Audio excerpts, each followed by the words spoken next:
దేవుని వాక్యాన్ని మనం ఆలకించడం కొరకై మరోసారి ఆదికాండం 1వ అధ్యాయానికి మనం వెళదాం.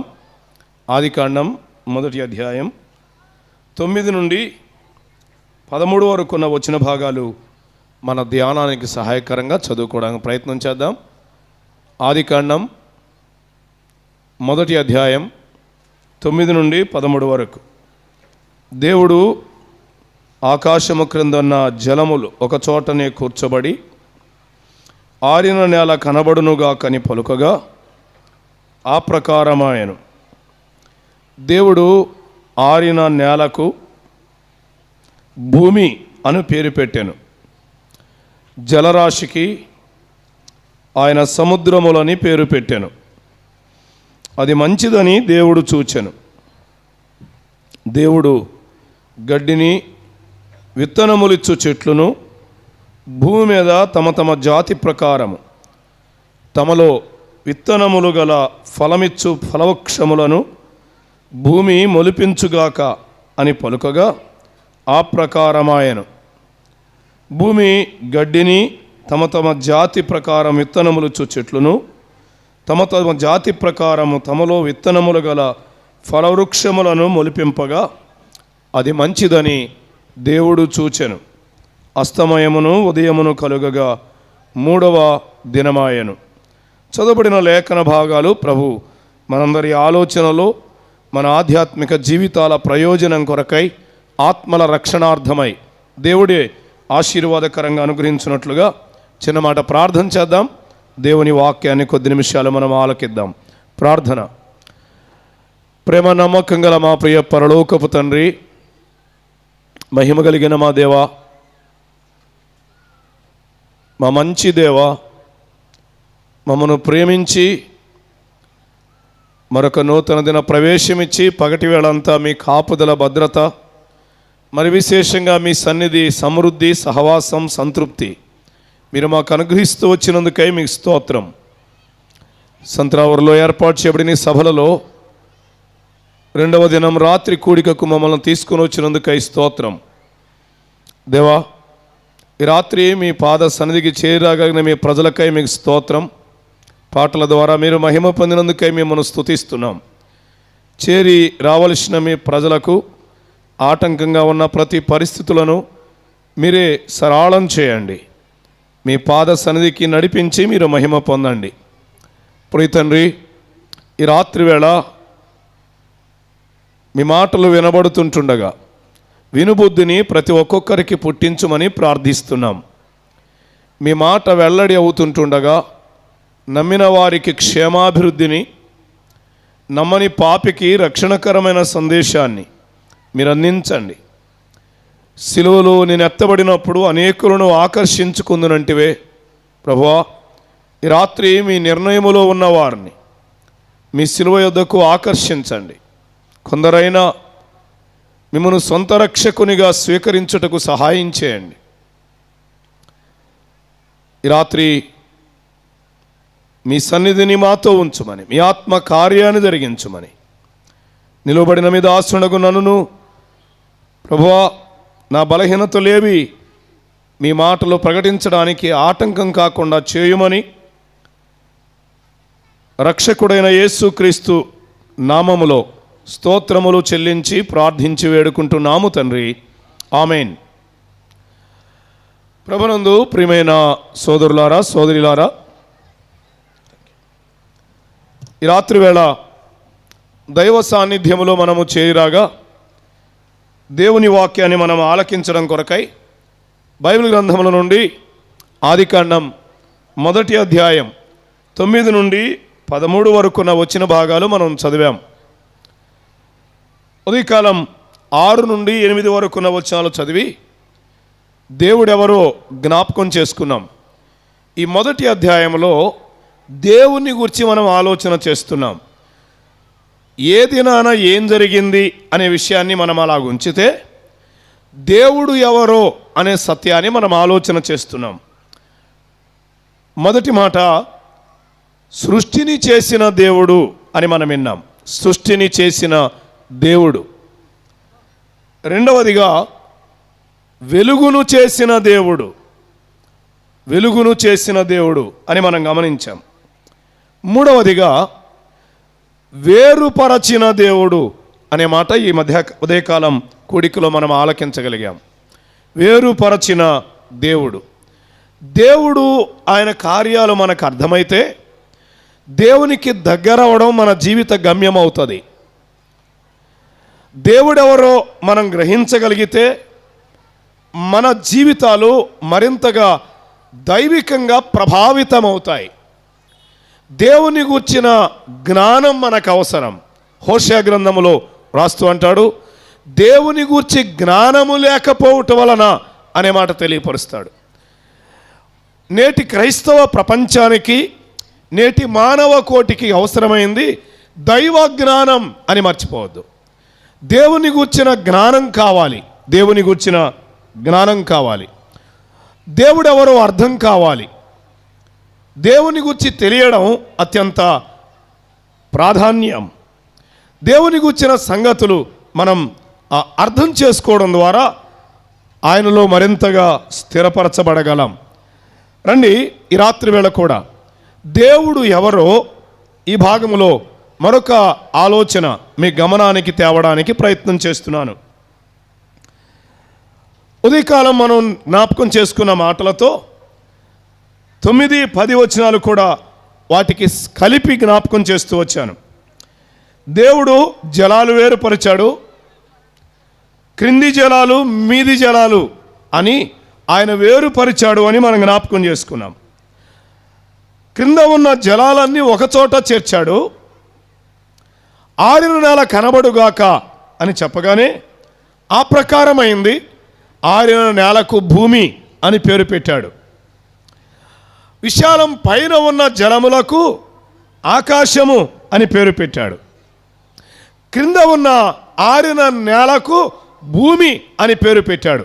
మిగిలిన జలరాశికి ఏమని పేరు పెట్టాడు? సముద్రములు అని పేరు పెట్టాడు. ఇవంతా 10 వచనం వరకు మనం గమనిస్తాం. ఆ విషయాన్ని పైన ఉన్న వాటితో కలిపి మనం ఆలోచన చేయగలిగితే ఈ రాత్రి 11 నుండి మనం జ్ఞాపకం చేసుకుంటున్న వచనాల దగ్గర దేవుడు ఎవరో మనం ఆలోచన చేయడానికి ప్రయత్నం చేస్తాం. 11వ వచనంలో దేవుడు అనే మాట వాడాడు. దేవుడు, నేను దాదాపు ఎక్కువసార్లు ఆ మాట జ్ఞాపకం చేస్తున్నాను. ఈ మొదటి అధ్యాయం దేవుడు అనే పదంతో నిండిపోయింది. మానవుని గుండె దేవునితో నింపబడాలి. మన కుటుంబాలు దేవునితో నిండిపోవాలి, మన సంఘాలు దేవునితో నింపబడాలి అనేది మనం గమనించుదాం. ఈ మొదటి అధ్యాయంలో ఇంచుమించుగా 30 సార్లు దేవుడు అనే పదం వాడబడింది అని మీకు జ్ఞాపకం చేస్తూ వచ్చాను. ఈ 11వ వచనంలో కూడా దేవుడు అని ప్రారంభం చేశాడు వచనాన్ని, అందుకని అలా రివ్యూ ఇచ్చాను. దేవుడు గడ్డిని, విత్తనములు ఇచ్చు చెట్లను, ఇంకేమన్నాడు? భూమి మీద తమ తమ జాతి ప్రకారము తమలో విత్తనములు గల ఫలమిచ్చు వృక్షములను మొలిపించుగాక అని పలుకగా ఆ ప్రకారమాయను అన్నాడు. తర్వాత 12వ వచనములో భూమి గడ్డిని, తమ తమ జాతి ప్రకారము విత్తనములుచు చెట్లను, తమ తమ జాతి ప్రకారము తమలో విత్తనములు గల ఫలవృక్షములను మొలిపింపగా అది మంచిదని దేవుడు చూచెను. అలాగైతే ఈ వచనం దగ్గర లేక ఈ భాగం దగ్గర దేవుడు ఎవరు అంటే మొలిపించిన దేవుడు. మొలిపించిన దేవుడు, ఆయన మొలిపించేవాడు. భూమి మీద ప్రతి విధమైన వృక్షమును మొలిపించినవాడు. విత్తనముల గల ఫలమిచ్చు ప్రతి వృక్షాన్ని మొలిపించుగాక అని చెప్పగానే ఆ ప్రకారమాయను అనే మాట గమనిస్తాం. సో ఆయన మొలిపించినవాడు, మొలిపించేవాడు. వాస్తవమే, ఆయన రకరకాల వృక్షములను మొలిపించాడు అనే మాట మనం గమనిస్తున్నాం. లోకములో కొన్నిసార్లు పెద్ద డిబేట్గా జరిగేది ఏంటంటే చెట్టు ముందా విత్తు ముందా కదా. చెట్టు ముందా విత్తు ముందా? ఇది ఒక పెద్ద తార్కిక వాదం, ఇది ఒక పెద్ద డిబేట్ కార్యక్రమం. చెట్టు ముందా విత్తు ముందా? కోడి ముందా గుడ్డు ముందా? కదా, రకరకాల ఆలోచనలు. ఇంతకీ ఏది ముందు? చెట్టు ముందా విత్తు ముందా? మనం చదువుతున్న లేఖనం ప్రకారం మనకు అర్థమయ్యేది ఏంటంటే, దేవుడు విత్తనం మొలిపించాడా లేక చెట్టు మొలిపించాడా? చెట్టునే. విత్తనములు కలిగి ఫలమిచ్చు ప్రతి వృక్షమును ఆయన మొలిపించాడు. ఆయన మొలిపించిన ఆ చెట్లలో విత్తనాలు ఉన్నాయి, ఫలాలు ఉన్నాయి. విత్తనములు గల ఫలించే వృక్షాలను ఆయన మొలిపించాడు. సో చెట్టులో నుండి విత్తు వచ్చింది, విత్తులో నుండి చెట్టు కాదు. చెట్టును మొలిపించాడు దేవుడు, అందులో నుండి విత్తనాలు వచ్చాయి, ఫలవృక్షాలు లేక ఫలాలు వచ్చాయి అని మనం గమనిస్తాం. అవును, విత్తనములు గల ఫలవృక్షములు మొలిపించే చెట్లను ఆయన ఆ భూమి మీద మొలిపించుగాక అని చెప్పగానే అవి మొలిచాయి అని మనం గమనిస్తున్నాం. అలాగైతే రాత్రి వేళ దేవుని వాక్యం దగ్గర మనం ఎక్కువ నమ్మిన వారి కొరకు కాకుండా సువార్త వరకు వెళ్ళాలని ఇష్టపడుతున్నాను. ఆయన నమ్మిన వారు ఎక్కువ మంది ఉన్నారు కనుక కొన్ని విషయాలు జ్ఞాపకం చేయడానికి ప్రయత్నం చేస్తున్నాను. ఆరిన నేల విత్తనములు కలిగిన ఫలమిచ్చు వృక్షాలు మొలిపించుగా కనగానే మొలిపించింది. వాటిని మొలిపించిన వాడు దేవుడే. వాస్తవానికి అంతకుముందు దేవుడు ఆ జలములన్నీ భూమి మీద ఉండగా ఆ జలములతో కప్పబడిన నేలను వేరు చేశాడు. ఆరిన నేల కనబడింది. ఆ ఆరిన నేల ఫలమిచ్చే వృక్షాలను మొలిపించింది. కొంతమంది దైవజనులు, వ్యాఖ్యానకర్తలు ఇలా కూడా అన్నారు, దేవుడు విత్తనాలు నుంచాడు భూమిలో, అవి మొలిచాయి అని కూడా కొంతమంది అన్నారు. ఏది ఏమైనా మెట్టుకు మనకు నేరుగా కనబడుతున్న లేఖనం ఏమిటంటే, ఫలమిచ్చు వృక్షములు మొలిపించబడుగాక అన్నాడు. మొలిచాయి. మొలిపించిన దేవుడు అనే మాట జ్ఞాపకం చేసుకుంటున్నాం. చెట్లను మొలిపించాడు. ఈనాడు లేఖనాల వెలుగులో మనం ఆలోచన చేస్తే చెట్లు దేనికి పోలిక? అంతే. దానియేలు గ్రంథం 4వ అధ్యాయం ఒకసారి చెప్తామా? 4వ అధ్యాయం 22వ వచనాన్ని చదువుకుందాం. దానియేలు గ్రంథం 4వ అధ్యాయం 22వ వచనాన్ని ఇలా జ్ఞాపకం చేద్దాం. 4:22 రాజా అన్నాడు కదా, ఆ చెట్టు నిన్ను సూచించుచున్నది అన్నాడు. అంటే ఇప్పుడు చెట్టు ఎవరిని చూపిస్తుంది? మనుషుని చూపిస్తుంది, ఆ రాజును చూపిస్తుంది, నెబుకద్నెజరును చూపిస్తుంది. అలాగైతే చెట్టు మనిషిని చూపిస్తుంది. మనిషి పోలికలో మనం చెట్టును చూడగలుగుతున్నాం. అవును, వాస్తవమే. మాత్రమే కాదు, మనమందరం ఎరిగిన మొదటి కీర్తనలో కూడా ఒక వచనం జ్ఞాపకం చేసుకుందామా? కీర్తనల గ్రంథం మొదటి కీర్తన 2-3 శరణాలు చదువుదామా? కీర్తనల గ్రంథం మొదటి కీర్తన 2-3 శరణాలు. యెహోవా ధర్మశాస్త్రమునందు ఆనందించుచు దివారాత్రము దానిని ధ్యానించువాడు ధన్యుడు. 3వ వచనం, అతడు నీటి కాలువల యోరను నాటబడిన వాడై ఆకువాడక తన కాలమందు ఫలమిచ్చు చెట్టు వలె ఉండును అన్నాడు. అలాగైతే ఇక్కడ నీతిమంతుడు చెట్టుకు పోల్చబడ్డాడు. ఆ నీతిమంతుడైన మనుషుడే కదా. మనుషులు చెట్లకు పోల్చబడ్డారు అని మనం జ్ఞాపకం చేసుకుంటున్నాం. రండి, యెషయా గ్రంథం 61వ అధ్యాయాన్ని చదువుకుందాం. యెషయా గ్రంథం 61వ అధ్యాయం 3వ వచనాన్ని చదువుకుందాం. 61:3 సియోనులో దుఃఖించు వారికి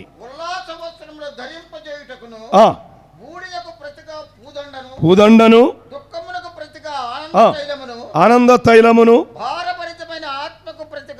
స్తుతి వస్త్రమును వారికి ఇచ్చుటకు ఆయన నన్ను పంపి ఉన్నాడు. తన్ను మహిమపరుచుకున్నట్లు నీతి అను మస్తకి వృక్షములనియు యెహోవా నాటిన చెట్లనియు వారికి పేర్లు పెట్టబడును అన్నాడు. అర్థమైందా? యెహోవా నాటిన చెట్లు అని వారికి పేర్లు పెట్టబడును అన్నాడు.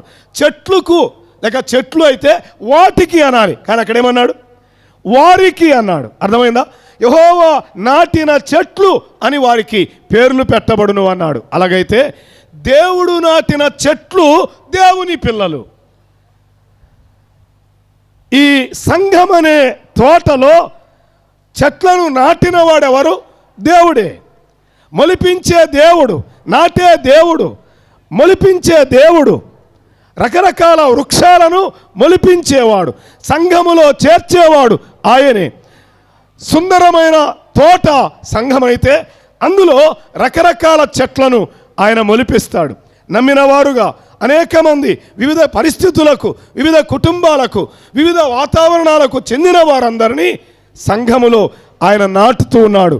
ఆయన మొలిపించేవాడు, ఆయన నాటేవాడు. కొరింథీ 1:3 అన్నాడు, నేను నాటి తిని అపోలో నీళ్లు పోసెను, వృద్ధి కలుగ చేయువాడు దేవుడే అన్నాడు. అంటే అర్థం ఏంటి? ఇప్పుడు దేవుడు నాటేవాడు, అదే సమయంలో దేవుని సేవకులు కూడా నాటే పనిలో ఉన్నారు. దేవునితో కలిసి పని చేసినప్పుడు తప్పకుండా మొక్కలు నాటబడతాయి, మొక్కలు మొలుస్తాయి. సంఘం అనే తోట అదొక అందాల ఉద్యానవనం కదా. మన పుస్తకాల్లో కూడా పాట ఉంది, ఏమని? అందాల ఉద్యానవనమా ఓ క్రైస్తవ సంఘమా. అలాగైతే ఈ ఉద్యానవనములో, ఈ సంఘములో రకరకాల చెట్లను నాటినవాడు దేవుడే అని మనం జ్ఞాపకం చేసుకుంటున్నాం. ఆగుదాం. నాటబడిన లేక మొలిచిన ఆ చెట్లు, మొలిపించేవాడు ఆయనే, నాటేవాడు ఆయనే. దేవుడే ఆ కార్యం చేసేవాడు. ఆయన లేకుండా మొక్కలు మొలవు, ఆయన లేకుండా చెట్లు నాటబడలేవు. దేవుడే ఆ కార్యం జరిగించేవాడు అనే మాట మనం గమనించుదాం. రండి, మొలిపించిన చెట్లు ఏం చేయాలి? ఏం కావాలి? వచనం 12 చదువుదామా? వచనం 12. భూమి గడ్డిని, అంటే ఆదికాండం 1:12 వచనం. 11లో కూడా ఆ మాటలు ఉన్నాయి. భూమి గడ్డిని తమ తమ జాతి ప్రకారము విత్తనములిచ్చు చెట్లను తమ తమ జాతి ప్రకారము తమలో విత్తనముల గల ఫలవృక్షములను మొలిపింపగా ఫలవృక్షములను మొలిపింపగా. ఏ వృక్షాలు? ఫలవృక్షాలు అంటే ఫలమిచ్చు ఫలవృక్షాలు. ఇప్పుడు వినండి, నాటబడిన చెట్లు లేక మొలిపించబడిన చెట్లు ఏం కావాలి? ఇప్పుడు ఫలించాలి, ఫలించాలి. సంఘం అనే తోటలో నాటబడిన ప్రతి వృక్షం, ప్రతి చెట్టు అదేం కావాలి? ఫలించాలి, ఫలించాలి, ఫలించే వారంగా ఉండాలి. ప్రతి విశ్వాసి ఫలభరితమైన జీవితం కలిగి ఉండాలి. ఆ చిన్న ఆలోచన మాత్రమే నమ్మిన వారి కొరకు జ్ఞాపకం చేయడానికి నేను ఇష్టపడుతున్నాను. ఫలించే వారంగా ఉండాలి. నాటేవాడు ఆయనే, మొలిపించేవాడు ఆయనే. ఆయన నాటిన చెట్లు ఫలించేవిగా ఉండాలి. మొలిచిన చెట్లు, సంఘం అనే తోటలో ఉన్న ఈ చెట్లు ఏం కావాలి? ఫలించాలి, ఫలించాలి. అమ్మాయ్యా, నీవు నేను ఫలిస్తున్నామా? ఫలించే చెట్లుగా ఉన్నామా? ఫలించే వారముగా ఉన్నామా? ఫలిస్తున్నామా? ఫలించని వారముగా ఉన్నామా? యెషయా గ్రంథములో ఒక చిన్న ఆలోచన జ్ఞాపకం చేసి నేను ముందుకు వెళ్తాను. యెషయా గ్రంథం 5వ అధ్యాయం. యెషయా గ్రంథం 5వ అధ్యాయం వచనం 1 నుండి చదువుదాం. నా ప్రియుని గూర్చి పాడెదను వినుడి. అతని ద్రాక్ష తోటను బట్టి నా కిచ్చుడైన వాని గురించి పాడెదను వినుడి. సత్తువ భూమి గల కొండ మీద నా ప్రియునికి ఒక ద్రాక్ష తోట ఉండెను. ఆయన దానిని బాగుగా త్రవి రాళ్లను ఏరి అందులో శ్రేష్టమైన ద్రాక్ష తీగలను నాటించెను. దాని మధ్యను బురుజు ఒకటి వేయించి ద్రాక్షల తొట్టిని తొలిపించెను. మాట గమనిస్తున్నారా? ద్రాక్ష పండ్లు ఫలింపవలనని ఎదురు చూచుచుండెను గాని అన్నాడు. మా నాన్నగారు ఎప్పుడు ఒక మాట చెప్పేవారు, రాజరావు గారు. గాని అంటే అక్కడ హాని ఉందని అర్థం అంట. గాని అన్నాడు అంటే అక్కడ ఒక ప్రమాదం ఉంది. గాని అది కారు ద్రాక్షలు కాసెను. ఏ ఫలాలు ఫలిస్తున్నాం? అమ్మాయ్యా మంచి ఫలాలు ఫలిస్తున్నామా, కాడు కాయలు కాస్తున్నామా? మంచి ఫలాలు ఫలిస్తున్నామా, పనికి మాలిన ఫలాలు ఫలిస్తున్నామా? ఆలోచన చేయండి. ఫలించే వారంగా ఉండాలి, ఫలించే వారంగా ఉండాలి. ఏ చెట్టు అయినా అది మంచిదో కాదో దేన్ని బట్టి తెలిసింది? ఫలాన్ని బట్టే. అర్థమైందా? ఫలాన్ని బట్టి మాత్రమే చెట్టు యొక్క గుణాన్ని చెప్పవచ్చు. అలాగైతే మంచి ఫలం ఫలిస్తే దేవుడు సంతోషిస్తాడు. యోహాను సువార్త 15వ అధ్యాయం ఇలా జ్ఞాపకం చేద్దామా? యోహాను సువార్త 15వ అధ్యాయం. యోహాను సువార్త దాదాపుగా ఆ 15వ అధ్యాయం అంతా తోటను గుర్చే జ్ఞాపకం చేస్తూ వచ్చాడు. కారు ద్రాక్షలు కాస్తూ ఉన్నాయి అని యెషయా గ్రంథంలో జ్ఞాపకం చేశాడు. దేవునికి ఎంత దుఃఖం!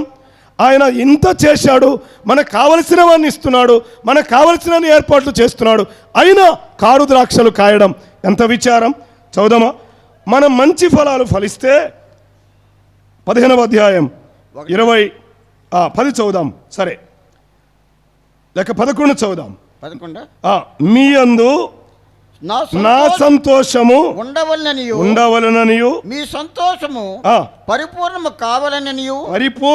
కావాలననియు ఈ సంగతులు అంటే మీతో చెప్పుచున్నాను. ఏ సంగతులు? ఫలించుటను గూర్చిన సంగతులు తెలియపరుస్తున్నాడు. ఫలించుట సంతోషమా దుఃఖమా? ఆలోచన చేయండి. ఫలించుట సంతోషం. ఫలించే చెట్టుకు ఎంత సంతోషం! ఉదాహరణకు అర్థం కావడానికి చెప్తాను. గర్భఫలాలు ఫలిస్తున్నప్పుడు ఆ స్త్రీకి ఏముంటుంది? సంతోషం. గర్భఫలాలు లేకపోతే ఎంత దుఃఖం, ఎంత వేదన. అలాగైతే ఫలించుట సంతోషం అని మనం గుర్తిద్దాం. ఫలించుట సంతోషం. మంచి ఫలాలు ఫలిస్తే సంతోషం, మనకు సంతోషం. అవును, వాస్తవమే. ఫలించుట ద్వారా సంతోషం అని గుర్తిద్దాం. ఫలించకపోతే ఆ దుఃఖమే మిగిలేది. ఆలోచన చేద్దామా? మాత్రమే కాదు, 9వ వచనం, అదే 15వ అధ్యాయం 9వ వచనం. నేను మిమ్మల్ని 9వ వచనం. తండ్రి నన్ను ఎలాగూ ప్రేమించెనో నేను మిమ్మల్ని అలాగూ ప్రేమించి తిని నా ప్రేమ యందు వచనం 8 ఇప్పుడు చదువుదాం. మీరు బహుగా ఫలించుట వలన నా తండ్రి మహిమపరచబడును. విన్నారన్నమాట. ఒకటి, ఫలిస్తే మనకు సంతోషం, ఫలిస్తే తండ్రికి మహిమ. ఈనాడు చాలామంది ఫలభరితమైన జీవితాలు లేక తండ్రిని ఏం చేయలేకపోతున్నారు? మహిమపరచలేకపోతున్నారు. మనలో ఫలాలు లేవు. చెట్టుంది కానీ ఫలాలు లేవు, మంచి ఫలాలు లేవు. దేవుడు ఎంతగానో మనకు కావలసిన ఏర్పాట్లు చేస్తున్నాడు. సంఘములో సేవకులను ఉంచాడు, సంఘములో పెద్దలను ఉంచాడు, సరైన ఉపదేశం ఇచ్చాడు. ఇవన్నీ ఎందుకు? ఫలించడం కొరకే కదా. ఫలిస్తున్నామా? కారుకాయలు కాస్తున్నామా? ఫలిస్తే మనకు సంతోషం, మన ఆత్మీయ జీవితంలో ఆనందం ఉంటుంది. ఫలించకపోతే దుఃఖం ఉంటుంది. ఫలిస్తే తండ్రికి మహిమ. నిన్ను బట్టి దేవుడు మహిమ పొందుతాడు. అర్థమవుతుందా? ఫలించిన వారిని బట్టి దేవునికి మహిమ, ఫలించకపోతే దేవునికి అవమానం. సోదరుడా, సోదరి, నమ్మిన వారులారా, నువ్వు ప్రభువు నమ్మి ఎంతకాలమైంది? నువ్వు సంఘములో చేర్చబడి ఎంతకాలమైంది? ఒక్క ఫలమైనా ఉందా? ఆ చెట్టుకు ఫలం ఒక్కటైనా ఉందా? ఆలోచన చేయండి. ఒకవేళ ప్రభు వచ్చి ఆ ఫలాల కొరకు ఆశపడుతుంటే ఫలాలు ఫలించకపోతే ఈ నేల వ్యర్థమైపోవాలి. దీన్ని ఏం చేయండి? నరికించి వేయండి అని చెప్పబోతున్నాడు. ఫలాలు ఫలించడం దేవునికి మహిమ. ఫలాలు ఫలించకపోతే నీ వలన వ్యర్థమే, సంఘానికి నిష్ప్రయోజనం నీ వలన. సంఘం అనే తోటలో నీవు నేను ఫలించే వారంగా ఉండాలి అని మనం గుర్తిద్దాం. తండ్రికి మహిమ, మనకు సంతోషం. అయితే ఈ రాత్రి వేళ మత్తయి సువార్తలో కొంచెం ముందుకు వెళదాం. నమ్మిన మనం ఆ మాటలు జ్ఞాపకం ఉంచుకొని సువార్త పక్షంగా కొన్ని విషయాలు ఆలోచన చేయడానికి నేను ప్రయత్నం చేస్తున్నాను. మత్తయి సువార్త 3వ అధ్యాయం. దేవుడు మొలిపించేవాడు, ప్రతి విధమైన ఫలవృక్షాలను ఆయన మొలిపించాడు అని జ్ఞాపకం చేసుకుంటున్నాం. మొలిచిన ప్రతి చెట్టు ఏం కావాలి? ఫలించాలి. నాటబడిన ప్రతి చెట్టు ఫలించాలి. తోటలో, సంఘమనే ఉద్యానవనములో మనమందరం ఫలించే వారంగా ఉండాలి అనే మాట జ్ఞాపకం చేసుకుంటున్నాం. రండి 3వ అధ్యాయం 10వ వచనం చదువుదామా? ఇప్పుడే గొడ్డలి చెట్లు వేరున ఉంచబడి ఉన్నది. కొంచెం జాగ్రత్తగా గమనిద్దాం. ఇప్పుడే గొడ్డలి చెట్టు వేరున ఉంచబడి ఉన్నది గనుక మంచి ఫలము ఫలించని ప్రతి చెట్టును మాట గమనించండి. మంచి ఫలము ఫలించని ప్రతి చెట్టును నరకబడి అగ్నిలో వేయబడును. చాలా తీవ్రమైన మాట కదా ఇది. ఇప్పటి వరకు మనం ఆలోచన చేసిన మాటలు నమ్మిన వారి కొరకు జ్ఞాపకం చేసుకున్నాం. ఆ సుందరమైన ఉద్యానవనములో మొలిచిన ప్రతి మొక్క, యేసు క్రీస్తు ద్వారా మొలిపించబడిన ప్రతి మొక్క, ఆయన పునరుద్ధానము ద్వారా లేక ఆయన మరణ పునరుద్ధానముల ద్వారా మొలిపించబడిన ప్రతి మొక్క, నాటబడిన ప్రతి మొక్క ఫలించాలి అని మనం జ్ఞాపకం చేసుకున్నాం. మంచి ఫలాలు ఫలించాలి అని మనం చూస్తున్నాం. అయితే యేసు ప్రభు వారు శరీరధారిగా ఈ లోకములో జన్మించిన దినాలను మనం గమనిస్తున్నప్పుడు బాప్తిసమిచ్చి యోహాను చెప్తున్న మాటలు మనం గమనిస్తాం. అక్కడ యేసు ప్రభు వారు యోహాను చేత బాప్తిసం పొందడానికి వచ్చాడు. ఆ సందర్భం మనం ఎరుగుదాం. రండి 10వ వచనం చదువుదాం. ఇప్పుడే గొడ్డలి చెట్ల వేరున ఉంచబడి ఉన్నది గనుక అయ్యామా మంచి ఫలము ఫలించని ప్రతి చెట్టును నరకబడి అగ్నిలో వేయబడును. ఎంత భయంకరం ఈ మాట. చెట్టే కానీ ఏం చేయబడుతుంది? నరకబడి అగ్నిలో వేయబడుతుంది. ఈ రాత్రులు ఆలోచన చేయాల. నరకబడిన చెట్టు ఎక్కడ వేయబడుతుంది? అగ్నిలో వేయబడుతుంది. దేని బట్టి? అక్కడే చెప్పాడు, మంచి ఫలము ఫలించని ప్రతి చెట్టు నరకబడేది ఖాయం, నరకములో వేయబడేది ఖాయం. బాబు, తల్లి, తమ్ముడు, చెల్లి, అమ్మాయి రాత్రి ఆలోచన చేయండి. నరకబడిన చెట్టు నరకములో వేయబడుతుంది. అర్థమవుతుంది మాట? రాత్రి గొడ్డలి చెట్ల వేరున ఉంచబడింది. దేవుడు నీకు అవకాశం ఇచ్చాడు, సంవత్సరాలు గడువు చేస్తున్నాడు, ఆయా రీతులుగా తన మాటలు వినిపిస్తూనే ఉన్నాడు. అయినా నీవు మంచి ఫలం ఫలించకపోతే నరకబడతావు, నరకములో వేయబడతావు అని జ్ఞాపకం చేస్తున్నాడు. ఈ రాత్రి వేళ నరకబడి నరకములో వేయబడడానికి కారణాలేంటో ఇద్దరు వ్యక్తుల జీవితాల నుంచి మనం జ్ఞాపకం చేసుకుందాం. నరకబడి నరకములో వేయబడ్డానికి గొడ్డలి చెట్ల వేరున ఉంచబడింది. ఒకవేళ మంచి ఫలం ఫలించకపోతే తప్పక ఏం చేయబడుతుంది? ఆ చెట్టు నరకబడింది. నరకబడిన చెట్టు ఎక్కడికి వెళ్తుంది? నరకములోకి. నరకములోకి. ఈ రాత్రి నరకబడిన చెట్టు నరకానికి మాత్రమే సరిపోయేది. మంచి ఫలము ఫలించని ప్రతి చెట్టు నరకబడి అగ్నిలో వేయబడుతుంది అన్నాడు. ఆ చెట్టు నరకబడడానికి కారణాలేంటి? ఫలింపలేదు. అక్కడ వ్రాయబడిన మాటలో మంచి ఫలం ఫలించకపోవడం అంటే ఏ ఫలం ఉంది? చెడు ఫలం ఉంది. చెడు ఫలం ఉంది కదా? అవును, వాస్తవమే. 12వ అధ్యాయం మత్తయి సువార్తలో ఆ మాటలు జ్ఞాపకం చేస్తూ కొన్ని విషయాలు తెలియపరుస్తూ వచ్చాడు. 33వ వచనంలో 12వ అధ్యాయంలో చెట్టు మంచిదని ఎంచి దాని పండును మంచిదని ఎంచుడి, లేదా చెట్టు చెడ్డదని ఎంచి దాని పండును చెడ్డదే అని ఎంచుడి. చెట్టు పండు రెండు చెడ్డవే. అర్థమవుతుందా? ఈ చెట్టు ఏ చెట్టు? అర్థమవుతుందా? చెడ్డ చెట్టు. దానికి వచ్చే ఫలాలే ఫలాలు, చెడ్డ ఫలాలు. ఈ చెడ్డ చెట్టు, అమ్మాయ, పాప, బాబు, ఈ చెడ్డ చెట్టు ఏం చేయబడింది? నరకబడింది. నరకబడింది. ఈ రాత్రి వేళ వింటున్నారా? చెట్టు ఎవరికి పోలిక అని చెప్పాను? మనిషికి పోలిక. అలాగైతే చెడ్డ చెట్టు నరకబడింది. దాని అర్థం ఏంటి? చెడ్డవాడు నరకబడతాడు. నరకబడ్డం అంటే గొడ్డలతో నరుగుతారని కాదు. ఇప్పుడు అర్థమవుతుందా? చెడు జీవితం జీవించేవారు ఏం చేయబడతారు? వారి జీవితాలు కోల్పోతారు, వారు ప్రాణం కోల్పోతారు. ఈ రాత్రి అటువంటి కోవకు చెందిన ఒక ఇద్దరిని మీ గమనానికి తేవడానికి ప్రయత్నం చేస్తాను. రండి, దానియేలు గ్రంథానికి వెళదాం. దానియేలు గ్రంథం ఎందుకు వారు నరకబడ్డారో మనం జ్ఞాపకం చేసుకుందాం. దానియేలు గ్రంథం 5వ అధ్యాయం. దానియేలు గ్రంథం 5వ అధ్యాయం 22, 23 వచనాలు చదువుకుందాం. 22, 23 వచనాలు. బెల్షస్సరు కొంచెం జాగ్రత్తగా చూడండి. ఈ రాత్రి మాటలు వినండి, ఈ రాత్రి మాటలు వినండి. చెడ్డ చెట్టు నరకబడేది ఖాయమే బాబు అమ్మాయ.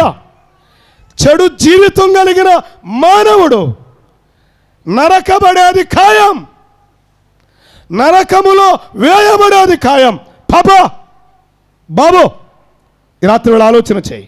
నీ జీవితం చెడుగా ఉంటే, నువ్వు చెడ్డ జీవితం జీవిస్తుంటే తప్పక నరకబడతావని మర్చిపోబాక.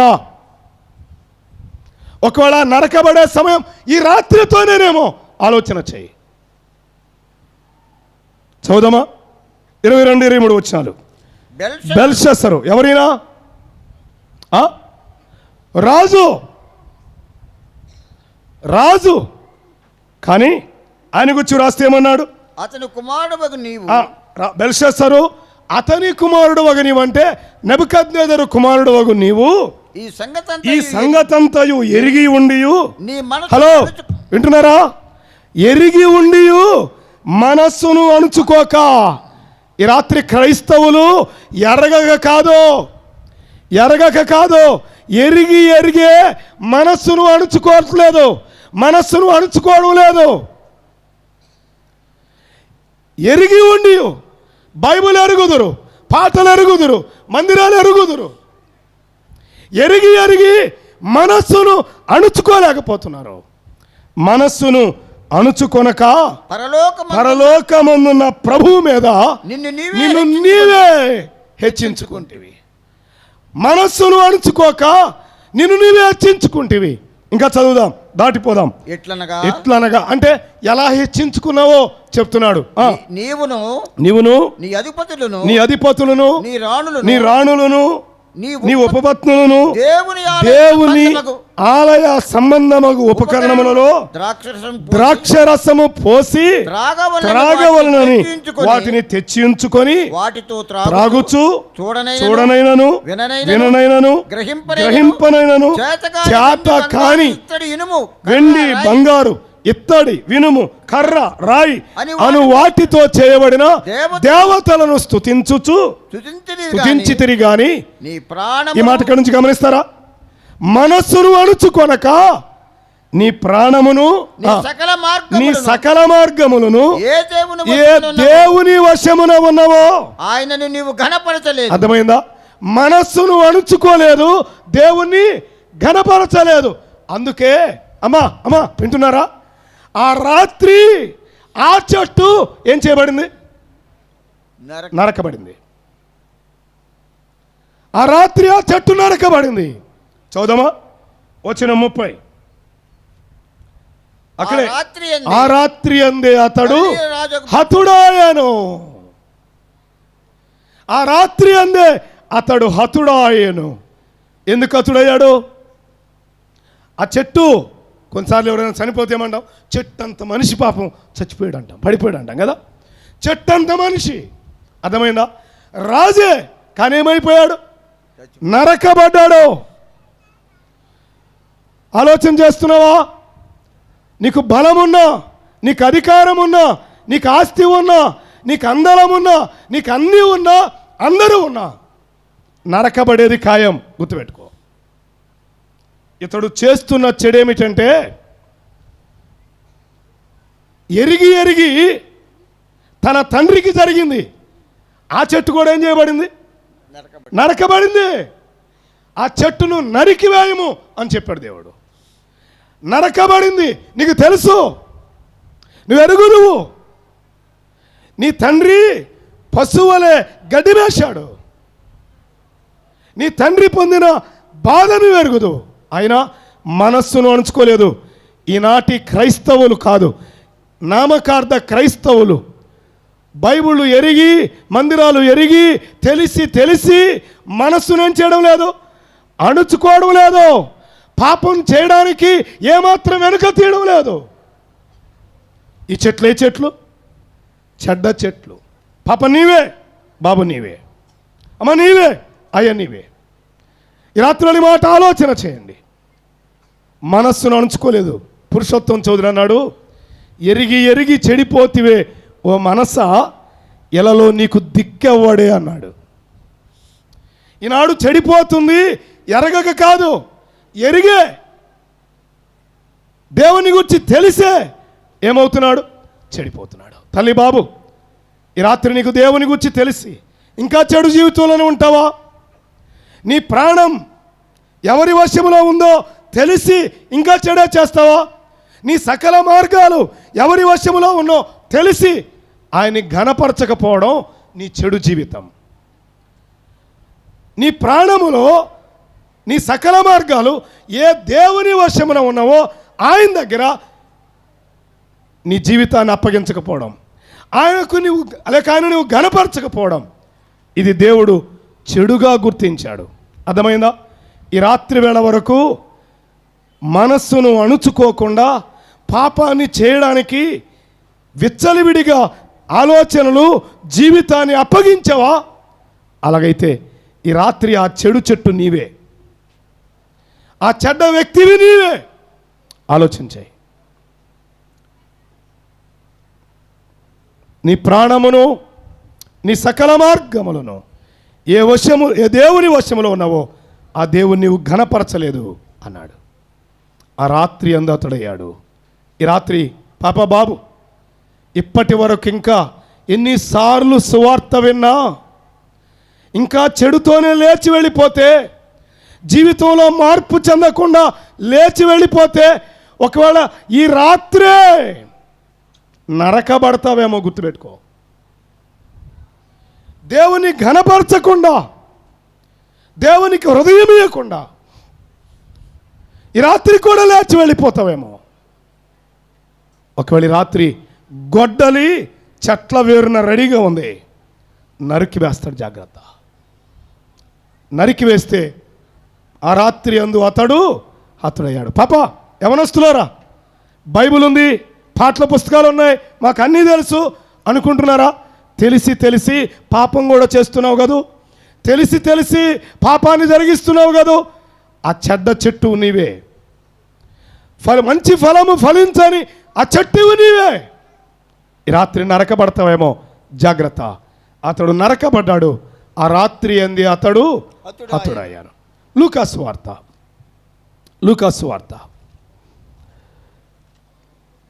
12వ అధ్యాయం. లూకాసు వార్త 12వ అధ్యాయం వచనం 18 చదువుదామా?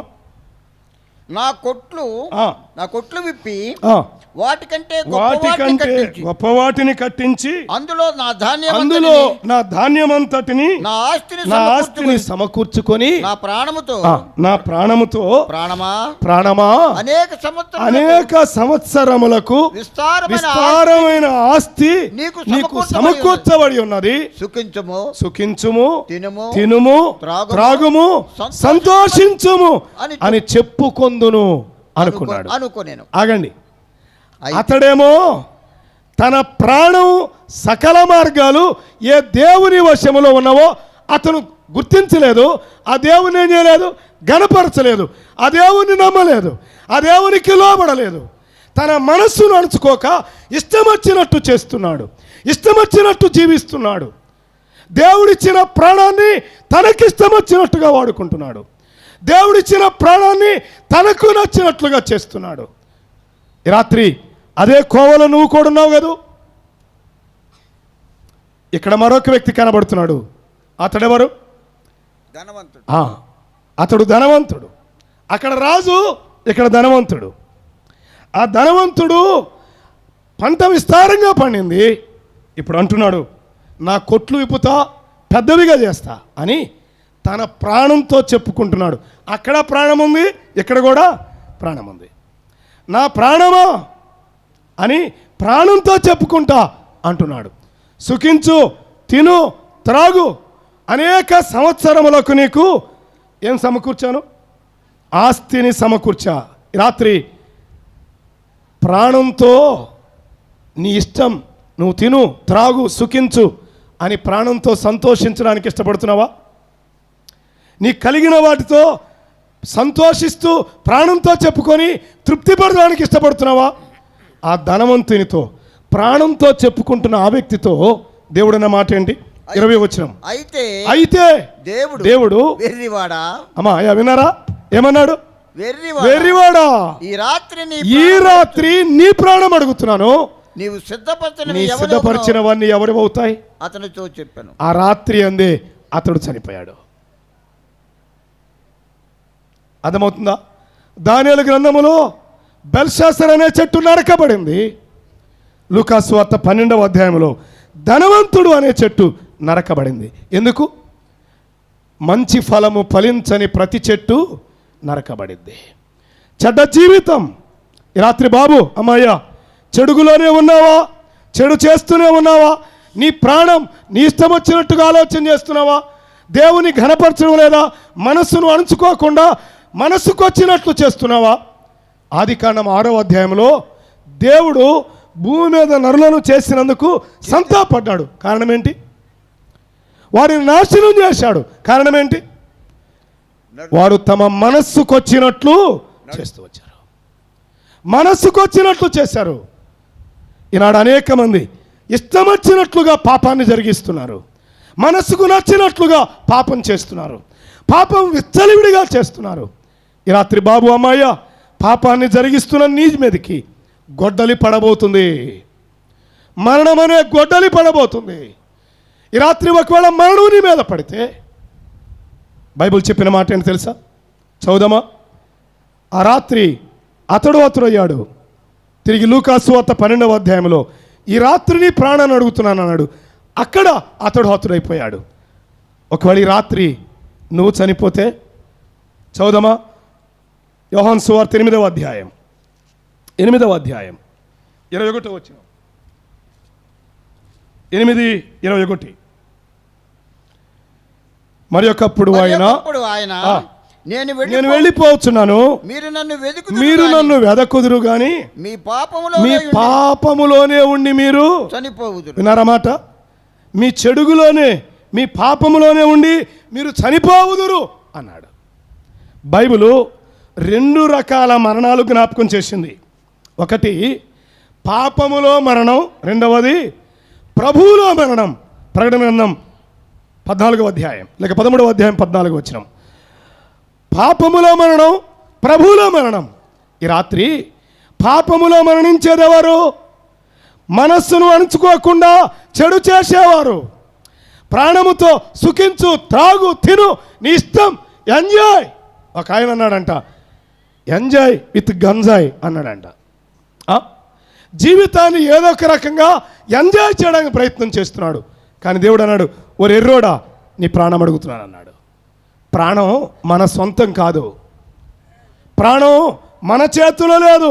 పాపా, బాబు, నువ్వు విద్యార్థివా, ఉద్యోగివా, వ్యవసాయకుడువా, మరి ఎవరివైనా కావచ్చు, ఏ వయసు అయినా కావచ్చు, ఈ రాత్రి వేళ వరకు పాపములోనే ఉంటే, నీ మనస్సును అణుచుకోకుండా చెడు చేస్తూనే ఉంటే, నీ పాపాన్ని నువ్వు జరిగిస్తూనే ఉంటే, ఈ రాత్రి గొడ్డలి పడిద్దేమో, మరణం పడిద్దేమో.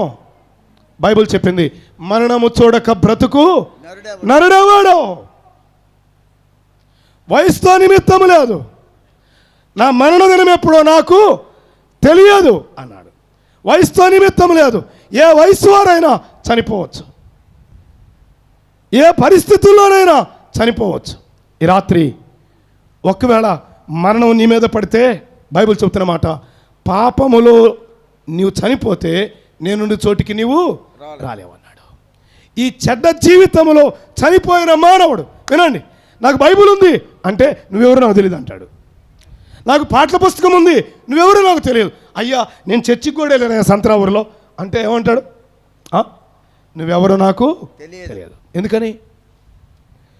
పాపములో జీవిస్తూ ప్రార్థన చేశావు, పాపములో జీవిస్తూ ప్రార్థనకు వచ్చావు, పాపములో జీవిస్తూ పాటలు పాడావు, చెడ్డ జీవితమే ఉంది. ఆ చెడ్డ చెట్టు నరకబడితే ఎక్కడికి? చెప్పే కదా, నరకానికే. నరకానికే. మీ పాపములో ఉండి మీరు చనిపోతారు. నేను వెళ్ళే చోటికి రాలేరు. మరి ఎక్కడికి వెళ్తారు? నరకానికి. నరకమున పురుగు చావదు, అగ్ని ఆరదు. నేను మరొక మాటలు చెప్పనా, బాధ తీరదు. అగ్ని ఆరదు, పురుగు చావదు, బాధ తీరదు. ఎక్కడ? నరకములో. అందుకే భక్తుడు పాట రాశాడు, నరకము నోర్వా గలవా ప్రియ స్నేహితుడా. ఓర్వగలవా? నరకాన్ని ఓర్చుకోగలవా? నరకాన్ని ఓర్వగలవా ప్రియ స్నేహితుడా? అమ్మాయ్య, పాప, తమ్ముడు, చెల్లి, ఈ రాత్రి నీ పాపములో నువ్వు చనిపోతే నరకమును ఓర్వలేవు, నరకాన్ని ఓర్చుకోలేవు, నరకాన్ని బేర్ చేయలేవు, నువ్వు సహించలేవు. ఈ రాత్రి ఆ నరకము నుండి మానవుడు తప్పించబడడం కొరకు దేవాతి దేవుడు జరిగించిన కార్యం ఏంటి? లూకాసు వార్తలో నేను నేరుగా వచ్చిన దగ్గరికి వెళ్ళడానికి ప్రయత్నం చేస్తున్నాను. లూకాసు వార్త 23వ అధ్యాయం అనుకుంటా, జ్ఞాపకం చేసుకుందాం. 23వ అధ్యాయం వచ్చిన 31. వారు పశ్చిమానుకే ఇలాగు చేసిన ఇక్కడ ఒక మ్రాను కనబడుతుంది. ఈ మ్రాను ఏ మ్రాను? పచ్చి మ్రానుకే ఇలాగు చేసినలా ఎండిన దానికి ఏమి చేయుదురు అని చెప్పాను. అట్లయితే మ్రాను చెట్టు కదా, మ్రాను అంటే చెట్టే కదా. అలాగైతే ఈ పచ్చి మ్రాను ఎవరు? ప్రభు అయిన యేసుక్రీస్తు వారు. అర్థమవుతుందా? పచ్చి మ్రానుకు యేసు ప్రభు వారు తన్ను తానే పోల్చుకున్నాడు. తల్లి బాబు, నీవు నేను చెడు జీవితంలో పాపములో నరకబడితే మరణిస్తే నరకానికి వెళతాం అని ఎరిగిన ప్రభువు మనము నరకము తప్పించుకోవాలని ఆయనే మన కొరకేం చేయబడ్డాడు? నరకబడ్డాడు. ఆయనే మరణించాడు. పచ్చి మ్రానుకు పోల్చుకున్న యేసుక్రీస్తు ప్రభువారు ఆయన నీ కొరకు నా కొరకు ఆయన మరణించాడు. వాస్తవానికి యేసుక్రీస్తు ఎవరు? రోమపత్రిక 9:5లో చెప్పాడు, ఈయన సర్వాధికారి అయిన దేవుడై ఉండి శరీరమును బట్టి వీరిలో పుట్టాడు అన్నాడు. ఎందుకు పుట్టాడు? శరీరాన్ని బట్టి. ఆయన ఎందుకు రక్తమాంసాలకు వచ్చాడు? ఎందుకు ఆయన భూలోకానికి ఆత్మరూపిగా ఉన్న దేవుడు మానవుడిగా రావాల్సి వచ్చింది? ఎందుకు ఆయన ఈ లోకములో మనుషుడుగా జన్మించవలసి వచ్చింది? దేవుడు ఎందుకు మానవుడయ్యాడు? ఆలోచన చేస్తున్నారా? హెబ్రీ పత్రిక 2వ అధ్యాయం, హెబ్రీ పత్రిక 2వ అధ్యాయం 9వ వచనాన్ని చదువుకుందాం. హెబ్రీ పత్రిక 2వ అధ్యాయం 9వ వచనం. 2:9. దేవుని కృప వలన ఆయన ప్రతి మనుష్యుని కొరకు మరణము అనుభవించున్నట్లు. చాలు. ఎందుకు వచ్చాడు ఈ లోకానికి? ఆయన నరకబడ్డానికే వచ్చాడు, ఆయన మరణించడానికే వచ్చాడు. ఆ చెడ్డ మనుషులు యేసుక్రీస్తును నరికారు, ఆయన మరణానికి అప్పగించారు. పిలాతు అన్నాడు, ఇతని యందు నాకే దోషము లేదు, కనబడలేదు. మరణమునకు తగిన హేతువు ఇతని యందు ఏమీ లేదు, మరణానికి తగిన హేతు ఏమీ లేదు. కానీ ఆయన మరణించాడు, ఆయన నరకబడ్డాడు. ఆ పచ్చి మ్రాను ఎంతగా బాధకు గురైందో, ఆ పచ్చి మ్రాను ఎంతగా వేదన పొందిందో. అవును, యేసుక్రీస్తు ప్రభువారు నీ నా పాపముల నిమిత్తమై ఆయన అప్పగించబడ్డాడు, నీ నా పాపముల నిమిత్తమై ఆయన గాయపరచబడ్డాడు, నీ నా దోషముల నిమిత్తమై ఆయన నలుగుగొట్టబడ్డాడు. యెషయా 53వ అధ్యాయం మనకు ఆ సంగతులు జ్ఞాపకం చేస్తుంది. మన సమాధానార్థమైన శిక్ష అతని మీద పడింది, అనేకుల దోషాలు ఆయన భరించాడు. నీ నా దోషాలు, నీ నా పాపం, నీ నా చెడుగు ఆయన భరించడాన్ని బట్టి ఆయన మన కొరకు ఏం చేయబడ్డాడు? మరణించాడు. కొరింథీ మొదటి పత్రిక 15:3 చెప్పబడిన మాట, లేఖనముల ప్రకారము క్రీస్తు మన పాపము నిమిత్తము మృతి పొందెను. ఆయన మరణించాడు. పాపులమైన మనం పాపములో మరిస్తే నరకానికి వెళ్తామని, పాపములో నరకబడితే నరకానికి వెళ్తామని సృష్టించిన దేవుడు, అమ్మా పాప చెల్లి తమ్ముడు, కాపాడుతున్న దేవుడు, జ్ఞానం ఇచ్చిన దేవుడు, అన్నీ ఇచ్చిన దేవుడు నిన్ను ప్రేమించి నువ్వు నేను పాపములో చచ్చిపోకూడదని, పాపములో నరకబడకూడదని ఆయన మన కొరకై ఈ భూలోకానికి మానవుడుగా దించాడు. నీ నా పాపముల కొరకై ఆయన రక్తం కార్చాడు. నీ నా పాపముల కొరకై ఆయన ప్రాణం పెట్టాడు. యోహాను మొదటి పత్రిక 3:16 చెప్పాడు, ఆయన మన నిమిత్తము తన ప్రాణము పెట్టెను. ఇందులో ప్రేమ ఉంది. యేసు ప్రభువారు మన కొరకు నరకబడింది, లేక ఆయన మరణించింది. నరకబడం అనే పదం మరణించుట అనే పదములో వాడుతున్నాను. ఆయన మరణించింది. పాప బాబు అమ్మాయ్య నీ కొరకే, అయ్యా నీ కొరకే, అమ్మ నీ కొరకే, మనందరి కొరకే, మనుషులందరి కొరకు, ప్రతి వాడి కొరకు మరణం అనుభవించడానికే ఆయన ఈ భూలోకానికి వచ్చాడు. ఆయన మనందరి కొరకై మరణించాడు. మన పాపముల నిమిత్తం ఆయన మరణించాడు. సమాధి చేయబడి తిరిగి 3వ దినాన లేపడ్డాడు. ఈ రాత్రి ఒక మాట ఇలా చెప్పనా, ఒక శుభవార్త. పాపమును బట్టి ఎవరు నరకానికి వెళ్ళాల్సిన అవసరం ఉందా? లేదు. ఎందుకని? పాపము నిమిత్తము ఆయన మృతి పొందాడు, ఆయన చనిపోయాడు, మన పాపాలన్నీ ఆయన భరించాడు. వింటున్నారా? ఈ రాత్రి మానవుడు నరకానికి వెళ్ళడానికి కారణం ఏంటి?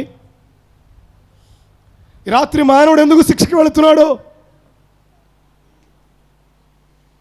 రోమపత్రిక 8:1 ఒక మాట చెప్పాడు, ఇప్పుడు క్రీస్తు యేసునందున్న వారికి ఏ శిక్ష?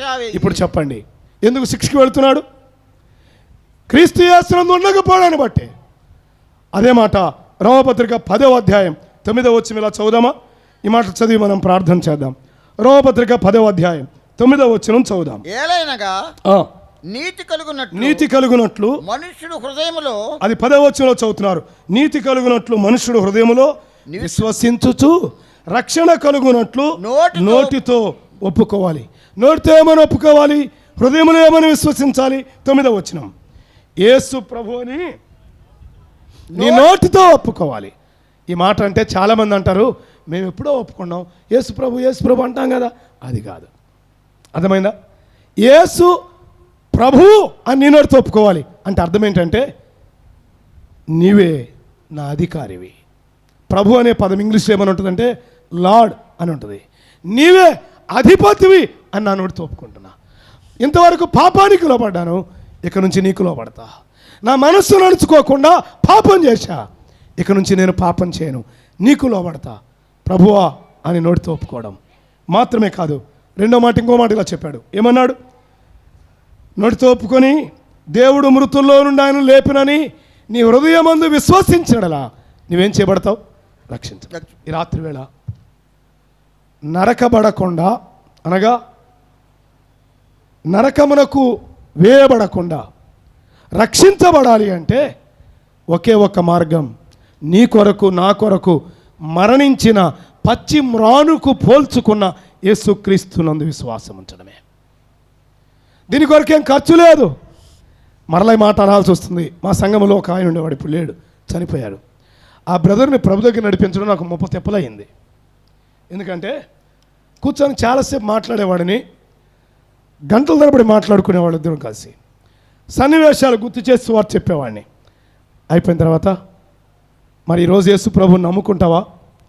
నీ హృదయం ముందు యేసు ప్రభుని విశ్వసిస్తావా అని అంటే, ఎప్పుడో విశ్వాసం ఉంచేగా అనేవాడు. ఎప్పుడో యేసు ప్రభుని నోడితే అంటున్నాగా, ఎప్పుడో విశ్వాసం ఉంచేగా అనేవాడు. కానీ విషయమేనండి, విశ్వాసం ఉంచడం అనేది ఒక తీర్మానం. దాన్ని బైబిల్లో ఒకడు క్రొత్తగా జన్మించితేనే కానీ దేవుని రాజ్యంలో ప్రవేశించ, అది అక్కడ చెప్పబడిన మాట. ఒక జన్మానుభవం.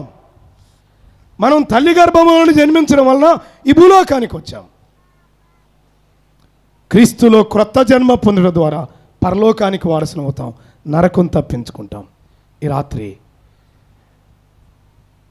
లేక మొదటి అధ్యాయంలో దేవుడు రకరకాల వృక్షాలు మొలిపించాడు. మొలిపించిన ప్రతి వృక్షం ఫలించాలి. ఫలించని ప్రతి చెట్టు, మంచి ఫలము ఫలించని ప్రతి చెట్టు ఏం చేయబడుతుంది? నరకబడుతుంది. ఇందా చెప్పానే, తోటలో ఉన్న ద్రాక్ష తోటలో ఉన్న తురుపు చెట్టు, దాన్ని చూస్తే 3 సంవత్సరాల నుంచి చూస్తున్నాడు, ఒక ఫలం కూడా కనపడలేదు. యజమాని అన్నాడు, దీన్ని నరికించేయండి అన్నాడు. నరికించేయండి అన్నాడు. తోటమాలి ఏమన్నాడు? అయ్యా ఈ సంవత్సరం ఉండని అయ్యా, అయ్యా ఈ సంవత్సరం ఉండని అయ్యా అని బ్రతిమలాడుతున్నాడు. నేను ఒక మాట చెప్తున్నాను, యేసు ప్రభు నీ కొరకు ఒకవేళ తండ్రి దగ్గర బ్రతిమలాడుతున్నాడేమో, అయ్యా ఈ సంవత్సరం ఉండని అయ్యా, ఈ సంవత్సరం సభల్లోనైనా ఈ బిడ్డ రక్షింపబడుతుందేమో, మంచి ఫలం ఫలిస్తుందేమో,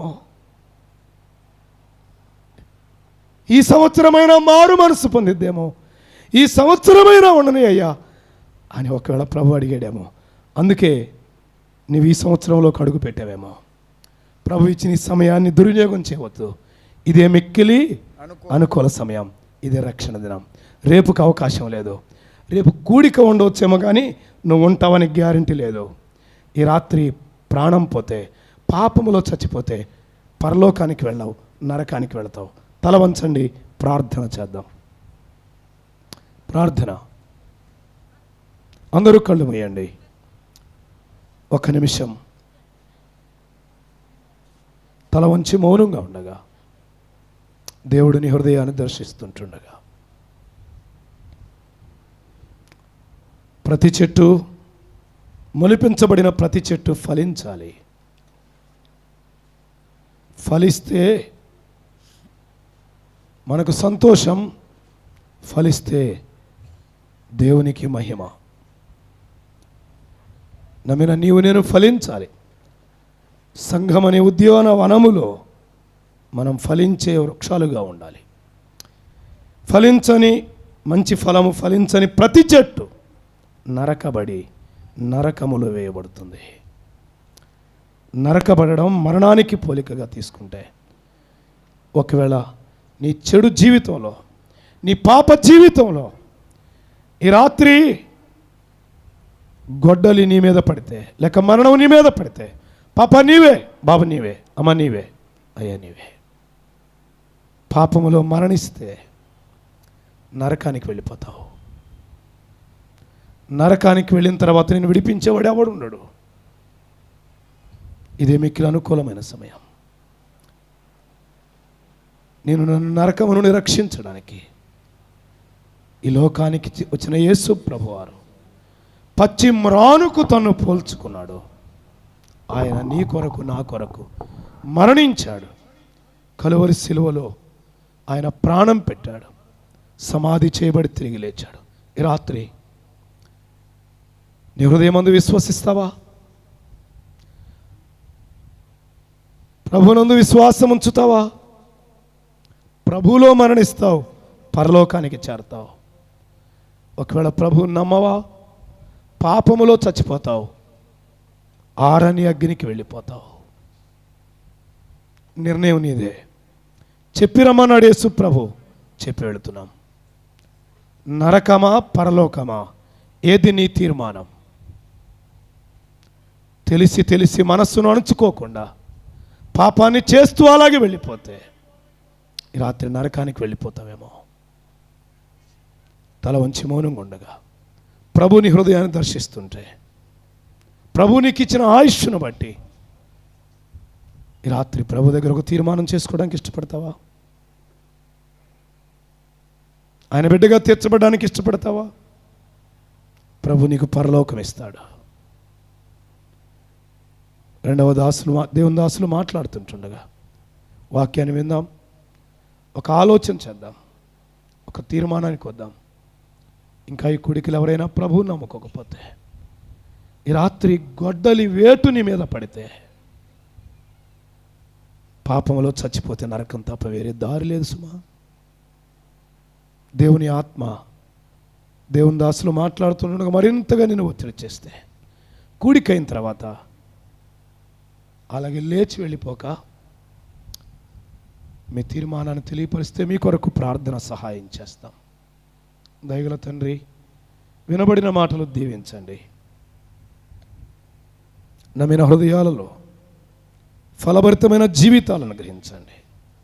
ఇంకా ఈ కూడికలో మంచి ఫలము ఫలించని చెట్టు, చెడ్డ జీవితాలు కలిగిన వారికి మరణం కాచుకొనుందని ఎరిగి మరణించకముందే మిమ్మల్ని అంగీకరించి అగ్నిగుండం తప్పించుకోవడానికి సహాయం చేయమని, మరలా మాట్లాడుతున్న మీ దాసుని బలపరచుమని, నరకము నుండి రక్షించి పరలోకానికి చేర్చే యేసుక్రీస్తు నామమున వినయులమై ప్రార్థించి వేడుకుంటున్నాము తండ్రి. ఆమేన్.